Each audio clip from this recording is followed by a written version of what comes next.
నమస్తే, welcome to BCN news. ఈ రోజు వార్తలతో మీ ముందున్నది తేజస్విని. ముందుగా ముఖ్యాంశాలు. కేంద్ర మంత్రిగా ప్రమాణ స్వీకారం చేసిన తర్వాత తొలిసారిగా భీమవరం వచ్చిన శ్రీనివాస వర్మ అస్వస్థతతో ఆసుపత్రిలో చికిత్స పొందుతున్న తండ్రికి పరామర్శ. రాష్ట్రానికి నూతన పరిశ్రమలు తీసుకువచ్చి అభివృద్ధి పదం వైపు నడిపిస్తాం. కేంద్ర భారీ పరిశ్రమలు ఉక్కు శాఖ మంత్రి శ్రీనివాస వర్మ. జంతువధ చట్టరీత్యా నేరం. జిల్లా పశుసంవర్ధక శాఖ joint director doctor K Muralikrishna. Hanumat Jayanti సందర్భంగా భీమవరం సుంకరబద్దయ్య గారి వీధిలో వెంచేసి ఉన్న శ్రీ అభయాంజనేయ స్వామి ఆలయం వద్ద అఖండ అన్న సంవరాధన. కేంద్ర భారీ పరిశ్రమలు ఉక్కు శాఖ సహాయ మంత్రి భూపతిరాజు శ్రీనివాస వర్మ ఢిల్లీలో ప్రమాణ స్వీకారం చేసిన తర్వాత తొలిసారిగా భీమవరం విచ్చేశారు. శ్రీనివాస వర్మ తండ్రి సూర్యనారాయణరాజు అనారోగ్యంతో భీమవరం ఇంపీరియల్ హాస్పిటల్స్ లో ఐసీయూలో వైద్య సేవలు పొందుతున్నారు. ఈ విషయం తెలుసుకున్న వెంటనే కేంద్ర సహాయ మంత్రి శ్రీనివాస వర్మ తన సతీమణి వెంకటేశ్వరీదేవితో కలిసి ఢిల్లీ నుండి హుటాహుటిన బయలుదేరి భీమవరం వచ్చిన ఆయన నేరుగా హాస్పిటల్ కి వెళ్లి తండ్రిని పరామర్శించారు. తండ్రి ఆరోగ్యం గురించి డాక్టర్ పీఆర్కే వర్మతో పాటు ఇతర వైద్యులను అడిగి తెలుసుకున్నారు.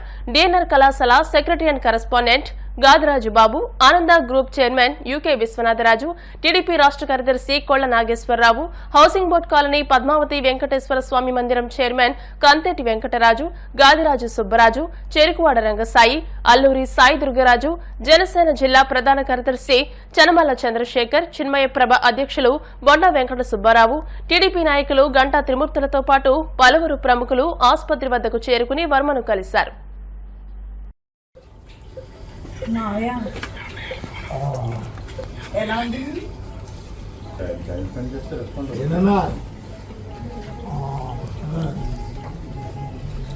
ఆనందం ఎక్కువైందా అన్నా? నేను మంత్రిని అయ్యాను తెలుసా?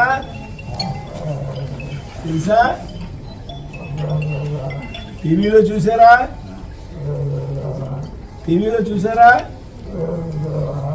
ఏనా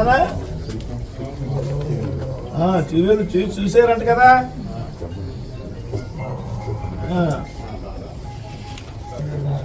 తిట్టివరా మరి? తిట్టివారు కాదా? అమ్మ తిట్టిదా? అమ్మ తిట్టిది కదా, ఓ తిరుగుతున్నాడు ఈడని. ఇప్పుడు మంత్రిని అయ్యానా? మంత్రిని మోడీ గారి పక్కన కూర్చున్నానా అన్నా? మోడీ గారి పక్కన కూర్చున్నానా?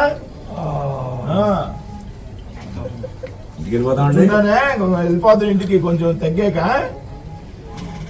కూర్చుంటాను బయట.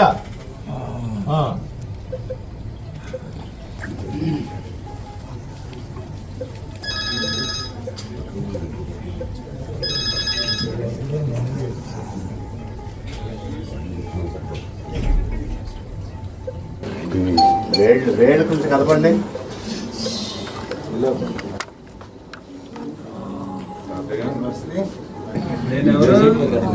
కాకుండా మనకి ఎక్స్రేలో రైట్ది కూడా కనపడింది. వెళ్ళాక కూడా చిన్న ప్రజలు చిన్న కూర్చునేటప్పుడు కూడా చింతకోవచ్చు. కొంచెం సడన్గా జరిగిందని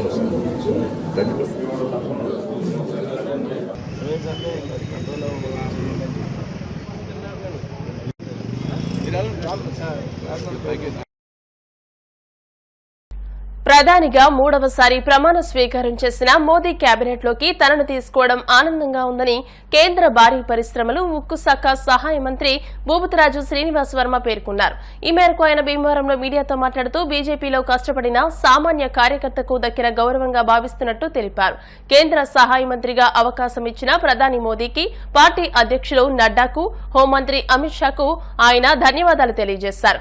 పార్టీ అభివృద్ధి కోసం కృషి చేసిన వారికి తగిన గౌరవం ఇస్తుందని అలాగే ప్రజలు నరసాపురం పార్లమెంట్ నియోజకవర్గంలో భారీ మెజార్టీతో గెలిపించిన కారణంగానే మంత్రిని అయ్యానని, పార్లమెంట్ నియోజకవర్గ అభివృద్ధికి కృషి చేసి రుణం తీర్చుకుంటానని అన్నారు. ఇప్పటి వరకు ఏపీకి నూతనంగా ఎలాంటి పరిశ్రమలు రాలేదని, ప్రస్తుతం రాష్ట్రంలో కేంద్రంలోనూ ఎన్డీఏ ప్రభుత్వాలు ఉన్నాయని, డబుల్ ఇంజన్ సర్కార్తో రాష్ట్రాన్ని అభివృద్ధి పదంలో నడిపిస్తామని అన్నారు. భారత ప్రధానమంత్రిగా మూడవసారి బాధ్యతలు స్వీకరించినటువంటి ప్రధానమంత్రి నరేంద్ర మోడీ గారి మంత్రివర్గంలో నాకు అవకాశం ఇవ్వడం చాలా అదృష్టంగా భావిస్తున్నాను. నాకు వచ్చినటువంటి ఈ అవకాశం ఆంధ్రప్రదేశ్లో పార్టీ ఆవిర్భావం నుండి కూడా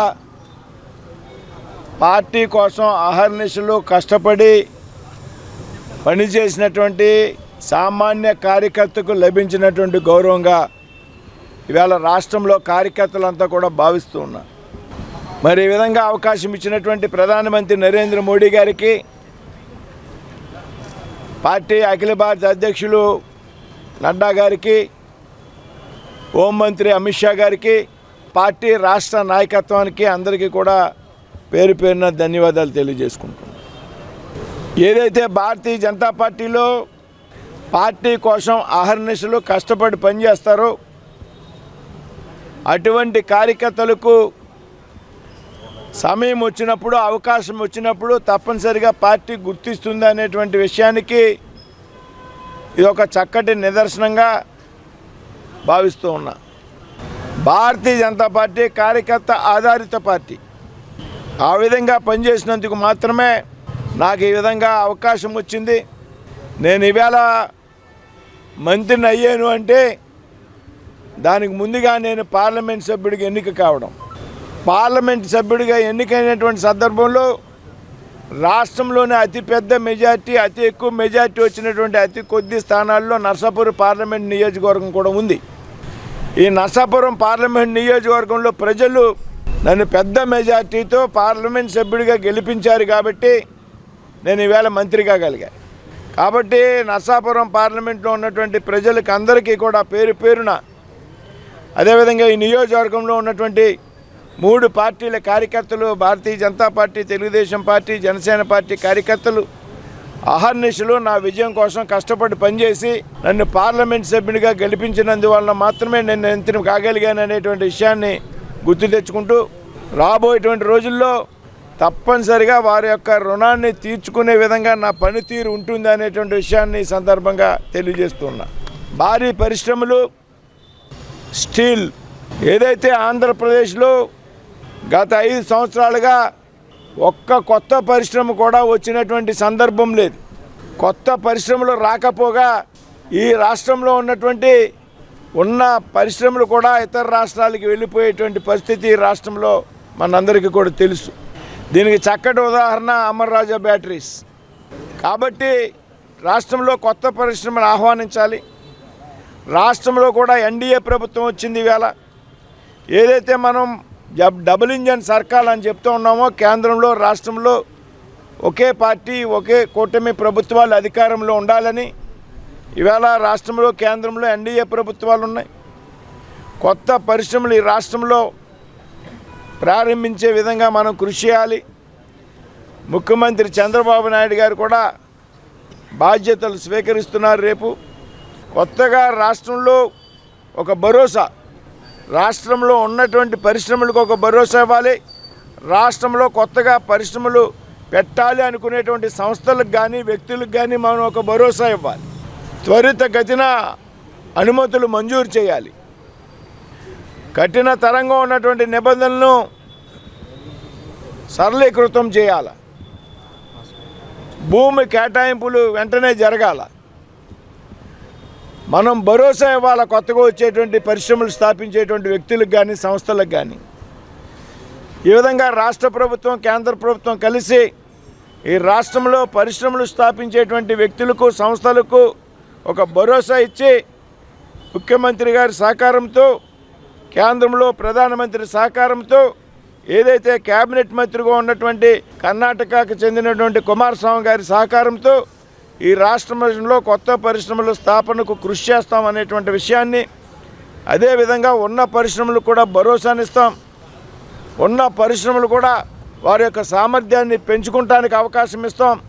ఈ విధంగా కృషి చేసి ఈ విధంగా పరిశ్రమలు పెద్ద ఎత్తున ప్రోత్సహించడం ద్వారా రాష్ట్రంలో ఉన్నటువంటి నిరుద్యోగ యువతకు ఉపాధి కలిగించేటువంటి ప్రయత్నం చేస్తామనేటువంటి విషయంలో ఏమాత్రం అనుమానం లేదు. నేను 2 రోజుల్లో బాధ్యతలు స్వీకరించాక అధికారులతో చర్చించాక ఏ రకంగా రాష్ట్ర ప్రభుత్వాలు కేంద్ర ప్రభుత్వాలు కలిపి పనిచేయాలనేటువంటి విషయం మీద ఒక చక్కటి అవగాహన వచ్చి నేను నియమించబడ్డటువంటి ఈ పోర్ట్ఫోలియో మీద ముందుగా నేను అవగాహన పెంచుకుని ఆ తర్వాత కార్యాచరణలోకి వస్తామనేటువంటి విషయాన్ని చెప్తున్నాను.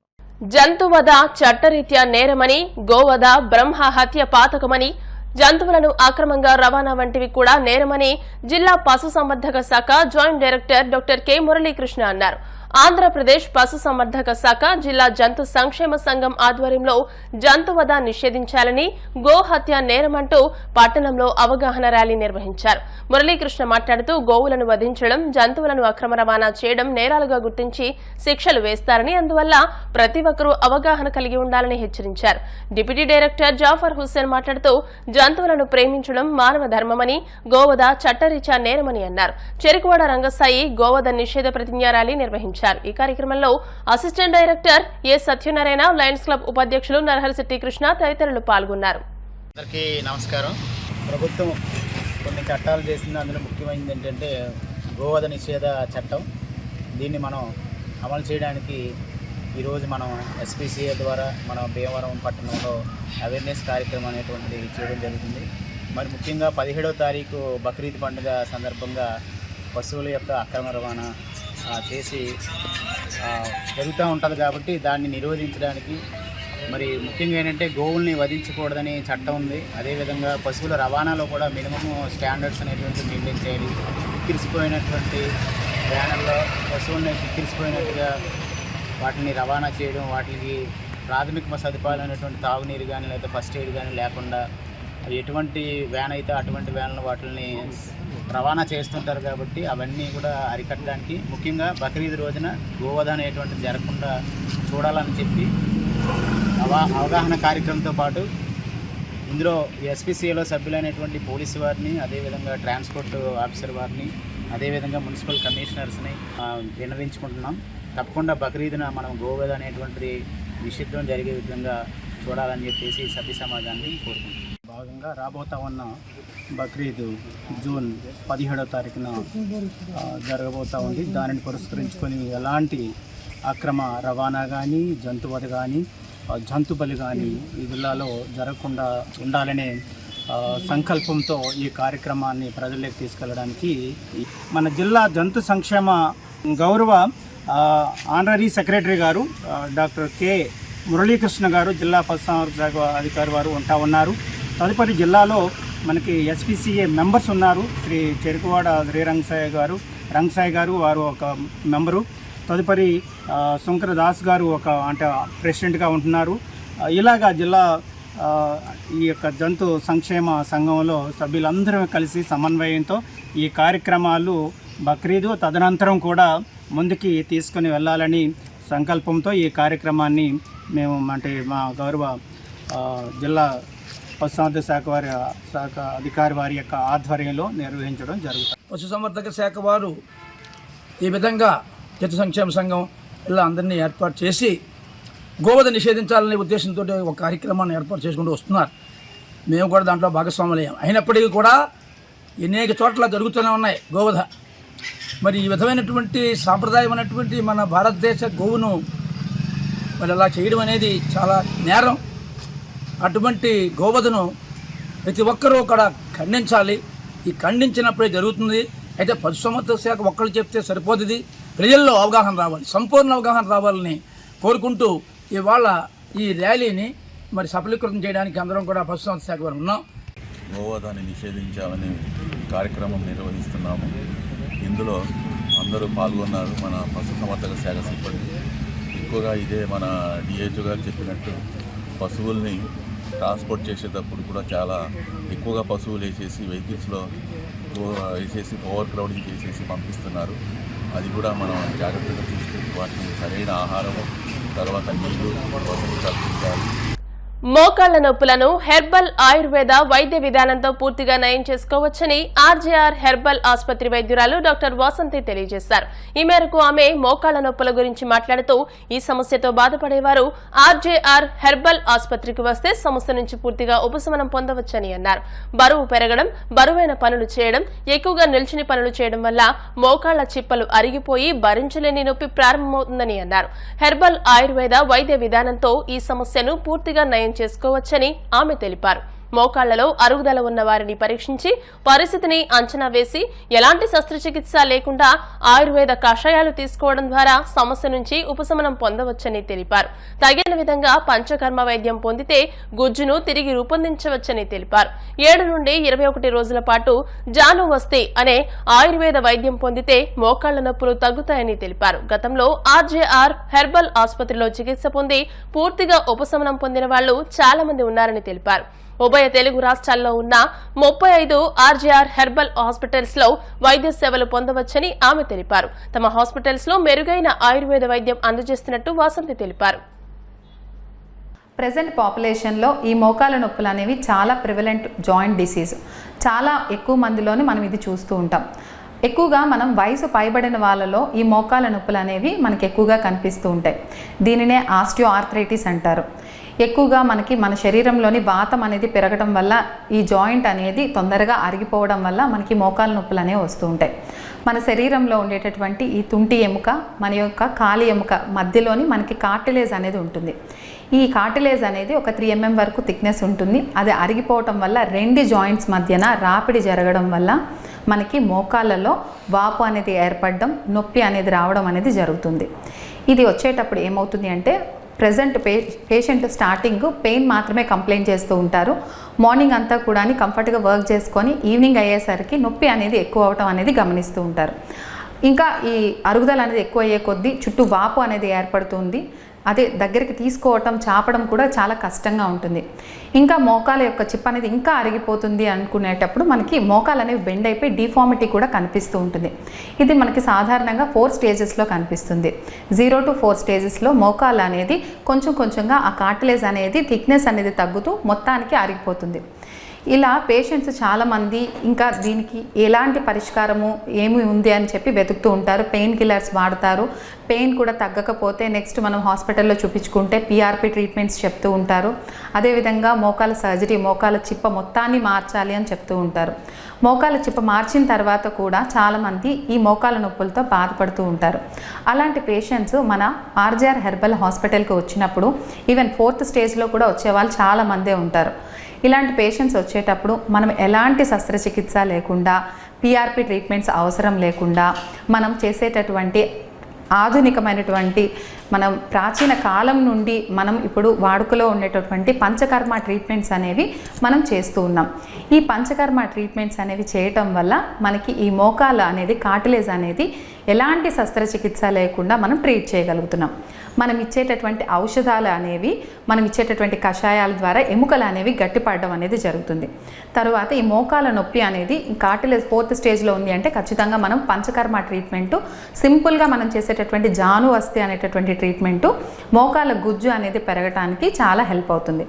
ఏంటి ఈ జానువస్తి అనేది అంటే ఒక పిండిని తీసుకొని మన మోకాల చిప్ప చుట్టూ మనం ఒక రింగ్ లాగా ఫామ్ చేసి మన మోకాల మీద పెట్టి వేడి చేసినటువంటి ఆయిల్ని వేస్తూ తీస్తూ ఉంటాం.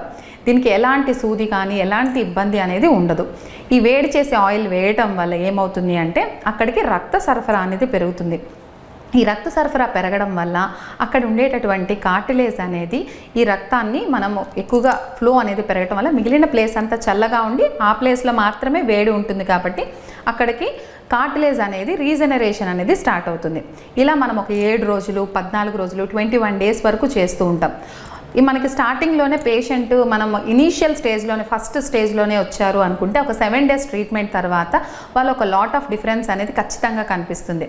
మోకాలు అనేది దగ్గరికి ముడుచుకోవటం కానీ చాపడం కానీ ఆ కార్టిలేజ్లో మధ్యలో వచ్చేటటువంటి సౌండ్ తగ్గడం కానీ ఇవన్నీ జరుగుతూ ఉంటాయి. అదేవిధంగా మనం ఇంకా ఎక్కువగా అరిగిపోయింది మనకి అనుకునేటప్పుడు మనం 14 days 21 days కూడా ఇలా థెరపీ చేస్తూ ఉంటాం. ఇలా మనం ఆపరేషన్ అవసరం లేకుండా పిఆర్పి ట్రీట్మెంట్ అవసరం లేకుండా మనం చేసేటటువంటి ఈ ట్రీట్మెంట్ వల్ల మోకాలు అనేది రీజనరేట్ జరిగి మనకి ఏ నొప్పి లేకుండా పేషెంట్స్ అనేవాళ్ళు హ్యాపీగా ఉన్నారు. అదే మన ఆర్జీఆర్ హాస్పిటల్లో మనకి ఆంధ్ర మరియు తెలంగాణలో 35కు పైగా బ్రాంచ్లు ఉన్నాయి. ఎవరైతే మోకాల నొప్పులతో బాధపడుతున్నారో మీ దగ్గరలో ఉండేటటువంటి ఆర్జీఆర్ హాస్పిటల్కి వచ్చి మీ యొక్క మోకాల నొప్పులకి ఉన్న ప్రాబ్లమ్ని తగ్గించుకోవాలని కోరుకుంటున్నాను. ఇప్పుడు కాసేపు ప్రకటనలు.